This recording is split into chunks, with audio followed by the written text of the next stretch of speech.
Hello everyone, আসসালামু আলাইকুম।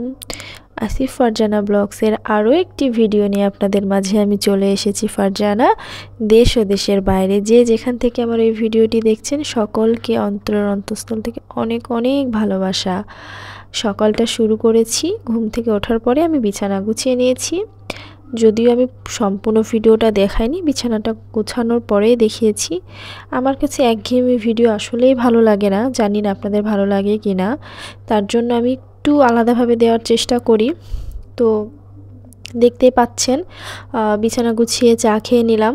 চা খাওয়ার পরে ঘরটর গুছিয়ে নিলাম। আর ডিম সিদ্ধটা আমি আমার বর, শ্বশুর আর শাশুড়িকে দিয়েছি। আমি ডিম সিদ্ধ সেভাবে খাই না, যখন ইচ্ছা করে তখন বয়েল করে খেয়ে নেই। দেখতে দেখতে দুপুরে রান্নার সময় চলে আসলো। আর 2 দিন থেকে বাসায় অনেক কাজ। আর আপনারা যদি চান তো আমি আমার পুরো বাসা, আমার শাশুড়ির রুমটা আমি দেখাইনি। শাশুড়ির রুমটা কোনো একদিন দেখাবো, যদি আপনারা চান তাহলে আমি দেখাবো, বলবেন কমেন্টে।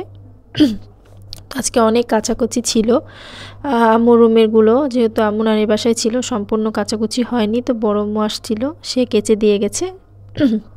আম্মু সব নেড়ে নেড়ে দিয়েছে। আর বাসার যত কাজ, চাল বাছতে হয়, চালগুলো সব বেছে নিয়েছি। টুকিটাকি যা কাজ থাকে সেগুলো আমি করলাম।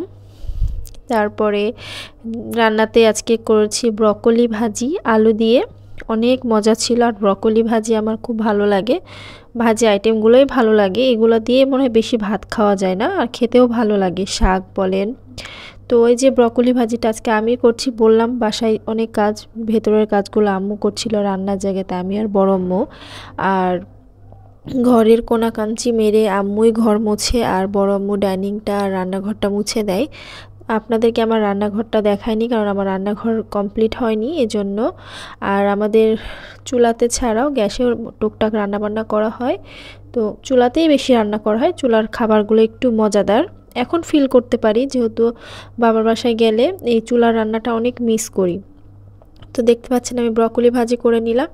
শুধু ব্রকলি ভাজি না, আমি কোয়েল পাখিও রান্না করেছি, এই দুইটা আমি রান্না করেছি। আর বড় আম্মু তো আমি ভাতের ফ্যানটা গালতে পারি না, এটা বড় আম্মুই করে নিয়েছে। তো আর দেখতে পেলেন ট্যাংরা মাছগুলো আমার শ্বশুর নিয়ে আসছে। আর ট্যাংরা মাছ আমার অনেক পছন্দ, সবসময় পাওয়া যায় না, তো যখনই পাই নিয়ে আসে। গত 1-2 দিন আগেও নিয়ে আসছে, দেখতে পেয়েছেন। বৌমার পছন্দ বলে কথা, যেটাই বলবো আমার পছন্দ সেটাই বারবার নিয়ে আসবে। তো আমার বর আবার বলছিল, দেখছো তোমার পছন্দ এখন এটাই বারবার প্রতিদিন নিয়ে আসবে আব্বু। তো যাক, আলহামদুলিল্লাহ, এরকম শ্বশুর পাওয়া, শ্বশুর বাসা পাওয়া আসলে ভাগ্যের ব্যাপার। আর আমি সবসময় বলি আমি আমার বাবার মতো শ্বশুর পেয়েছি। আর প্রতিটা মেয়েই যেন এমন বাবার মতো শ্বশুর পায়, তাহলে প্রতিটা মেয়ে ভাগ্যবান হবে। আর বলেন তো, মানুষ কেন মানুষকে কষ্ট দেয়? হ্যাঁ, কষ্ট দেয়, কষ্ট দিয়ে একবার পিছনে তাকিয়ে ভাবে না, এই পাল্টা কষ্টটা যদি সেই মানুষটা আপনাকে আবার দেয়, আপনি সেই কষ্টটা নিতে পারবেন তো? মানুষ বলতে এমন, মানুষকে কষ্ট দিলাম, আঘাত দিয়ে কোনো কথা বলে দিলাম, সে কষ্ট পেল কি না সেটা কখনোই আমরা ভাবি না। এটাই আমাদের ভুল। আমি কষ্ট দিয়ে ফেললাম, বাট এটা ভাবি না যে সেই কষ্টটা আমি পেলে আমি কি সেটা সহ্য করতে পারবো। না, এটা আমি কথার কথা বললাম, এটা কেউ পার্সোনালি নেবেন না। পৃথিবীতে এমন অনেক মানুষ আছে যে আপনাকে নিয়ে অনেক কথা বলবে। হ্যাঁ, তাদের কথা শুনে থেমে থাকলে হবে না, সামনে এগোতে হবে। কিন্তু আসলেই হয় না, মানুষকে নিয়ে আমাদের বাস করতে হয়। যতই ভাবি না মানুষের কথা কান দিব না, কিন্তু সেটা হয় না। তো দেখতে পেলেন খাবারটা আমি প্লেটে সাজিয়ে নিয়ে আজকে আমি ছাদে খেয়েছি রোদ্রে। আর আমার মাইগ্রেনের সমস্যা, চুল শুকাতে শুকাতেই খেয়েছি। একটু ভেজা থাকলে মাথার ব্যথায় আমি একদমই উঠতে পারি না।